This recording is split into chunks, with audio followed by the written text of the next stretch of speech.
NBC airs Trump message after Harris' Saturday Night Live appearance. This is authored by Zachary Steiber via Epoch Times. NBC aired a message from former President Donald Trump one day after Vice President Kamala Harris appeared on Saturday Night Live. Trump spoke for about 1 minute during a message which was pre-recorded and broadcast during a NASCAR race November 3rd. It was aired again during the NFL game.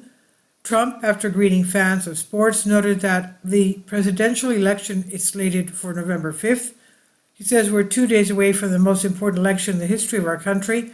We've got to save our country and it needs saving, and it's in very bad shape," Trump said. "We're going to end up in a depression based on what's been happening," he later added.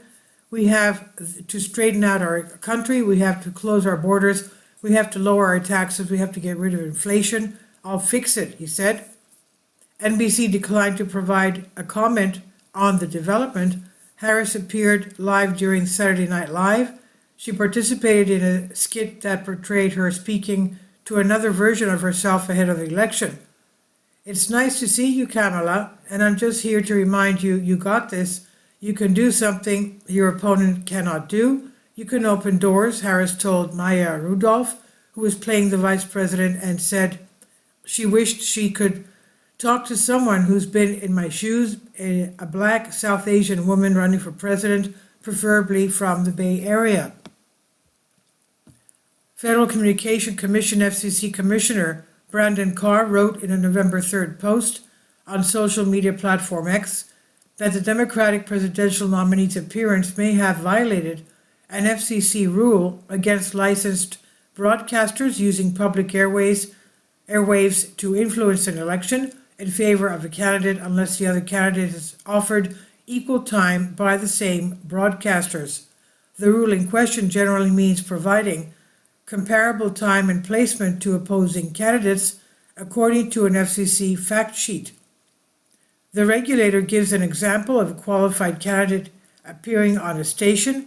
In that scenario, the station will be required to entertain requests for equal opportunities by opposing legally qualified candidates for the same office, the FCC stated. However, the station is not required to seek out opposing legally qualified candidates that offer them equal opportunities. And the FCC grants license to some broadcasters. The agency can revoke licenses, although its chairwoman said in October that revocation would not happen for political reasons. Over the weekend, NBC lodged a notice with the FCC that said Harris appeared on its network for 1 minute and 30 seconds. The broadcaster said the appearance came without charge. And this is on Zero Hedge by Epoch Times. Please leave your comments. Thank you for your support. Please support my Patreon account. The daily posts are 5 videos daily, and they are totally different from what I have on my YouTube channel. Thank you so much for your support and that you find all my content so interesting. You'll find the Patreon account details in the description box below.